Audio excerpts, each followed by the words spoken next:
नमस्कार दोस्तों, स्वागत है आपका साक्षी की आवाज़ चैनल में। तो दोस्तों, आज हम लेकर आए हैं आपके लिए कहानी का सेकंड पार्ट।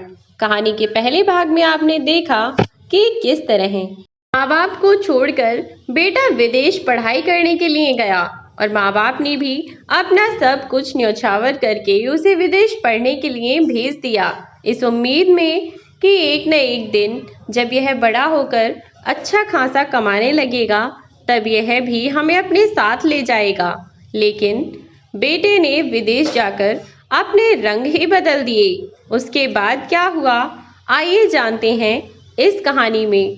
जब अपने पिता से उसने बहुत बुरे तरीके से बात की तो पत्नी के पूछने पर पति ने उसे उत्तर दिया। कमला जी ने बहुत पूछा, तब जाकर अजीत जी ने उन्हें बताया कि नमन ने उनसे किस तरह बात की। कमला जी को जब यह पता चला तो वह गुस्से में बोली, आप उसे फ़ोन लगाइए, मैं उससे बात करती हूँ। उसका दिमाग खराब हो गया है। उस लड़की ने पता नहीं उस पर क्या जादू कर दिया है। उसे अपने माँ बाप दिखाई नहीं देते।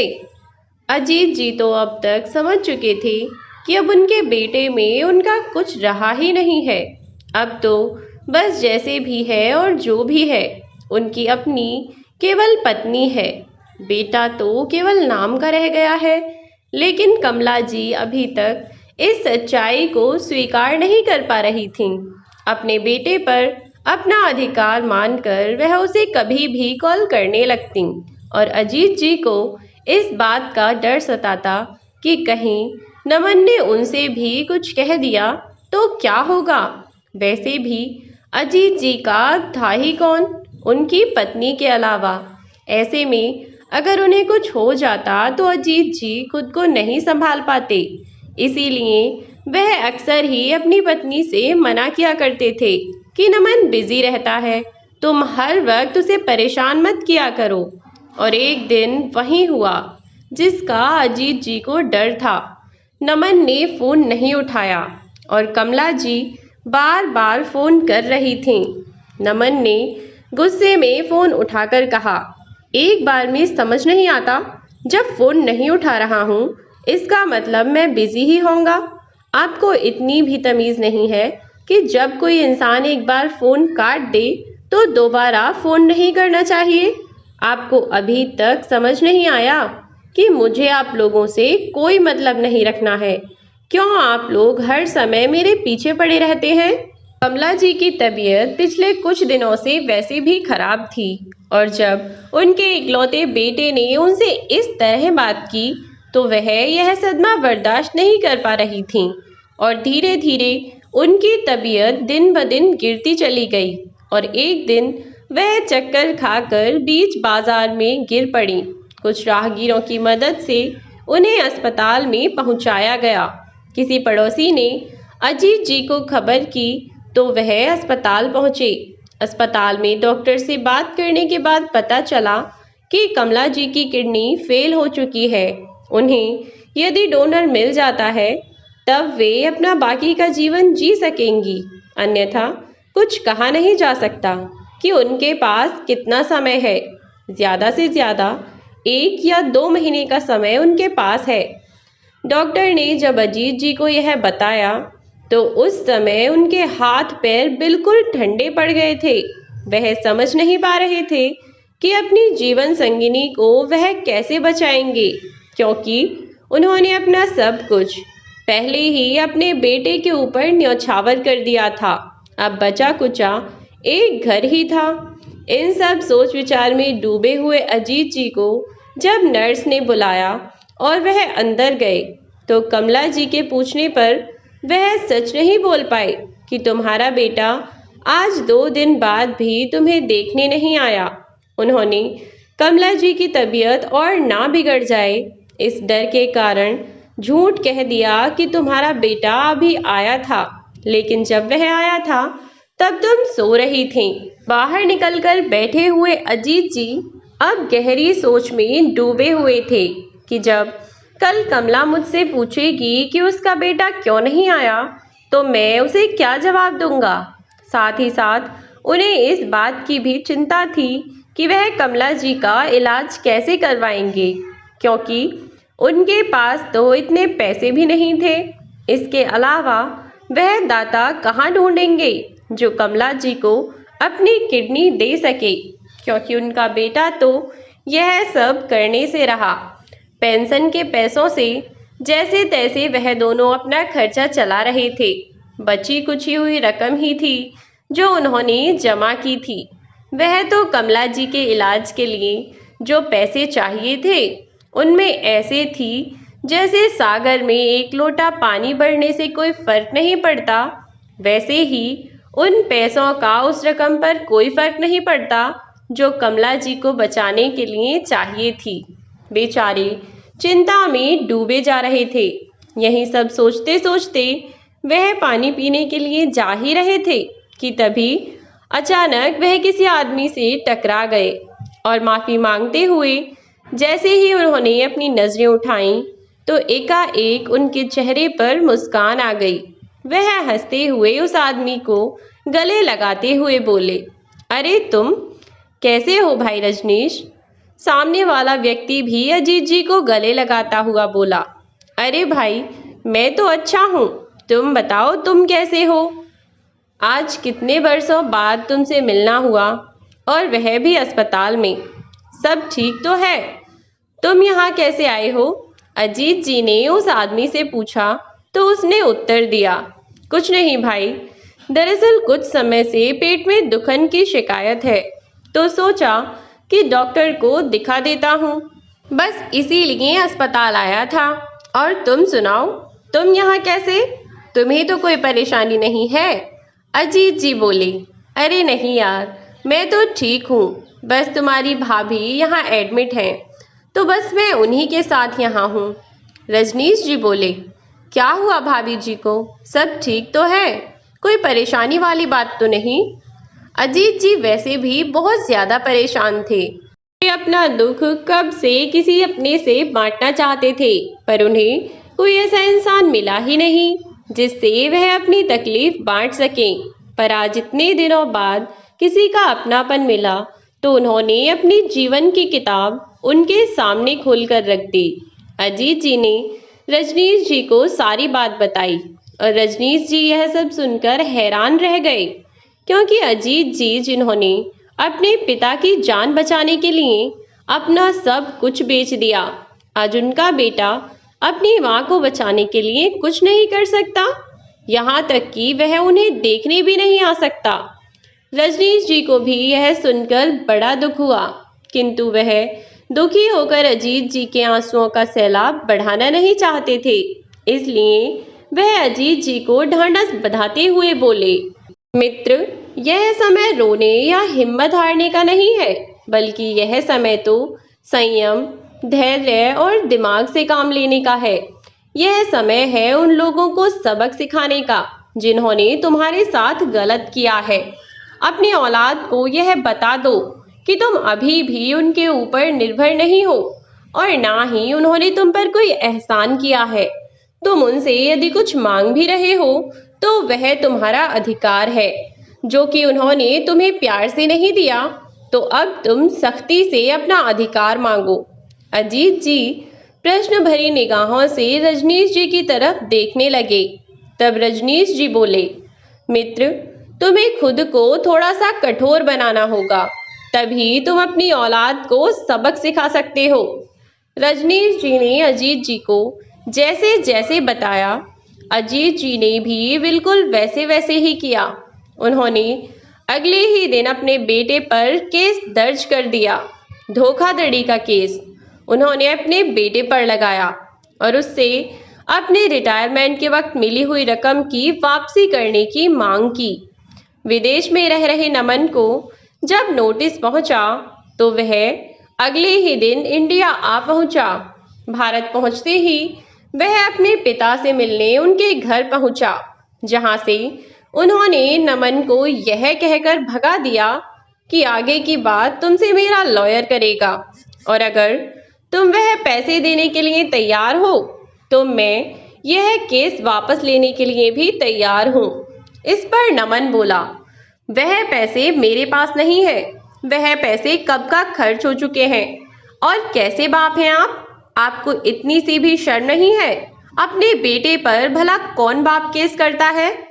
अजीत जी नमन के आगे हाथ जोड़ते हुए बोले, मेहरबानी करके निकल जाओ यहाँ से।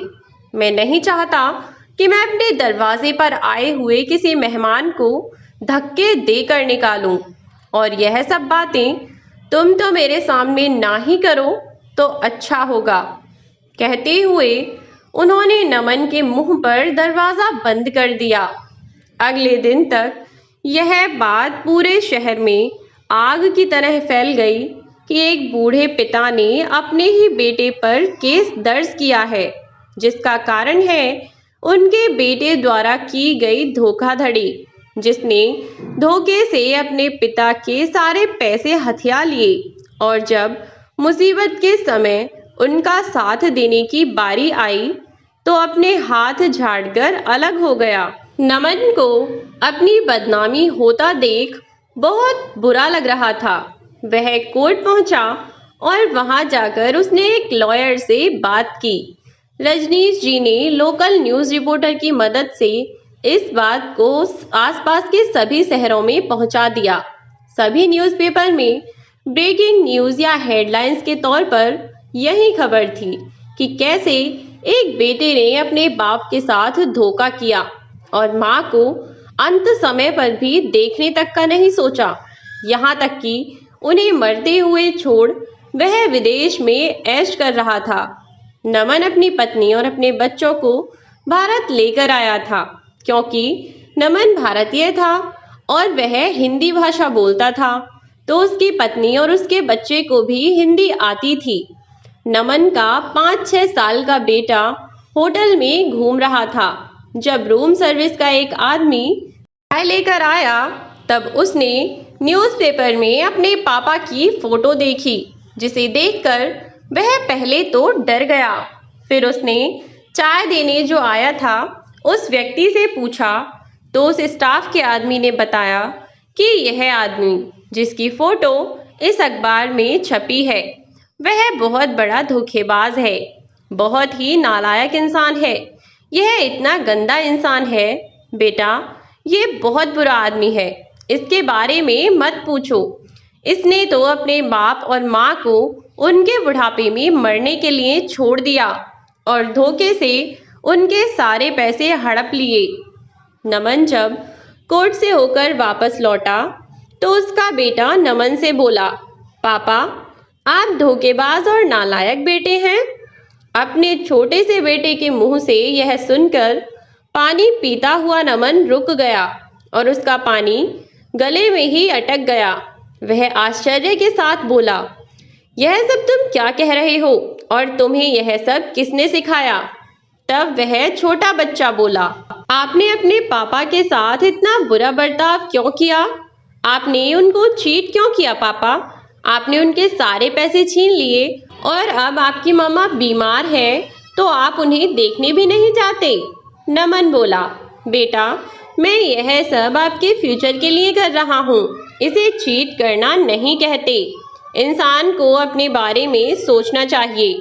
तब उसका बेटा बोला, पापा जब आप बूढ़े हो जाओगे और मैं बड़ा हो जाऊंगा तो मैं भी ऐसे ही करूंगा और आपके सारे पैसे ले लूंगा, क्योंकि मुझे भी तो अपने बारे में सोचना चाहिए ना पापा।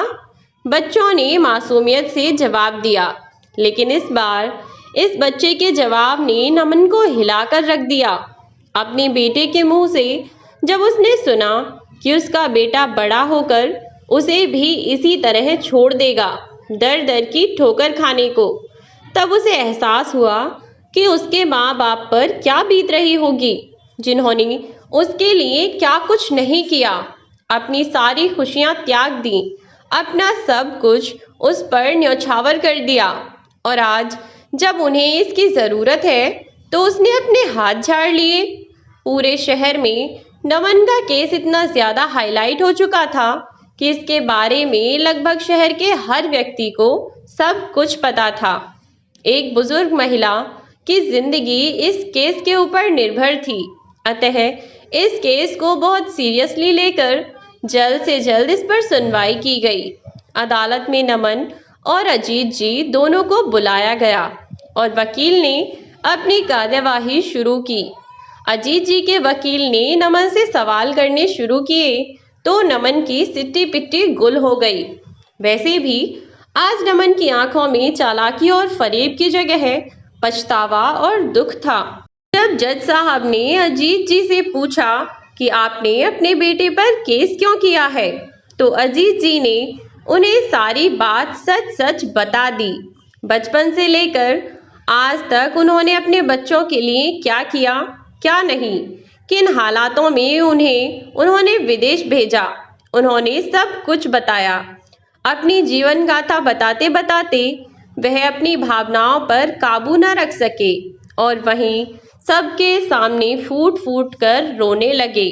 उन्हें यूं रोता देख और सच्चाई सुनकर वहां उपस्थित हर व्यक्ति की आंखों में आंसू आ गए कि आखिर कैसे औलाद अपने माता पिता के समय पर अपना बचपन भूल जाती है, कैसे बच्चे अपने बूढ़े माँ बाप को तड़पने के लिए छोड़ देते हैं। नमन को भी अपनी गलती का एहसास हो चुका था और वह सबके सामने अपनी गलती मान लेता है और हाथ जोड़कर अजीत जी से माफ़ी मांगता है और उन्हें उनके सारे पैसे वापस लौटाने का वादा करता है। यहाँ तक कि वह अपनी माँ को किडनी देने के लिए भी तैयार हो जाता है। अब जब वह अपने पिता को पैसे देने के लिए तैयार हो जाता है तो अजीत जी भी अपना केस वापस ले लेते हैं और नमन को लेकर अस्पताल जाते हैं, जहां कमला जी एडमिट थीं, जो कि लगभग कंकाल में तब्दील हो चुकी थी। उनके कमज़ोर चेहरे पर बेहद झुर्रियां। अपनी झुकी हुई आंखों से जब उन्होंने अपने बेटे को देखा तो वह मुस्कुरा दी और अपने कांपते हुए हाथों से अपने बेटे को अपने पास बुलाया। आज पहली बार नमन अपनी माँ की हालत देख नहीं पा रहा था। अपनी माँ को इस हालत में देखकर उससे रुका न गया और वह उनका हाथ पकड़कर रोने लगा। अपना सर अपनी माँ के बेड पर रखकर वह रोता रहा और उनसे माफ़ी मांगता रहा। अजीत जी अब कुछ संतुष्ट थे। कमला जी के सर पर हाथ रखकर सहलाते हुए बोले, फिक्र मत करो, मैं यहीं हूँ, तुम्हें कुछ नहीं होने दूंगा। और अब तो तुम्हारा बेटा भी आ गया है, अब तो खुश हो ना। कमला जी ने हंसते हुए गर्दन हिला दी। अगले ही दिन नमन के सारे चेकअप हुए और किडनी ट्रांसप्लांट का प्रोसीजर शुरू कर दिया गया। अचानक से 1 महीने की छुट्टी के कारण नमन की नौकरी छूट गई और अब उसने भारत में ही अपने लिए एक अच्छी नौकरी ढूंढ ली। वह अब अपने माता पिता के साथ ही रहने लगा, उसकी पत्नी और उसका बेटा भी। कमला जी और अजीत जी अपने बेटे और बहू और पोते का साथ पाकर बहुत ज़्यादा खुश थे। आज वे दोनों अपने पूरे परिवार के साथ खुशी खुशी रहते हैं, लेकिन आज भी अजीत जी उस वाक्य को नहीं भूल पाए हैं और ना ही नमन भूल पाया है। नमन को इस बात का डर सताता है कि कहीं उसका बेटा बड़ा होकर उसके साथ ऐसा न करे जैसा उसने अपने पिता के साथ किया। अब उसे एक पिता के दर्द, चिंता और जिम्मेदारी का एहसास होता है। दोस्तों, इंसान अपने माता पिता की दुविधा केवल तभी समझ सकता है जब वह खुद माँ बाप बन जाता है। अगर आप भी इस बात से सहमत हैं तो कमेंट करके ज़रूर बताएं। दोस्तों, वीडियो को लाइक और शेयर करना ना भूलें और चैनल को सब्सक्राइब ज़रूर कर दें यदि आप इस चैनल पर नए हैं तो। मिलती हूँ आपसे एक नई वीडियो में नई कहानी के साथ। तब तक के लिए बाय बाय मेरे प्यारे दोस्तों, अपना ख्याल रखें।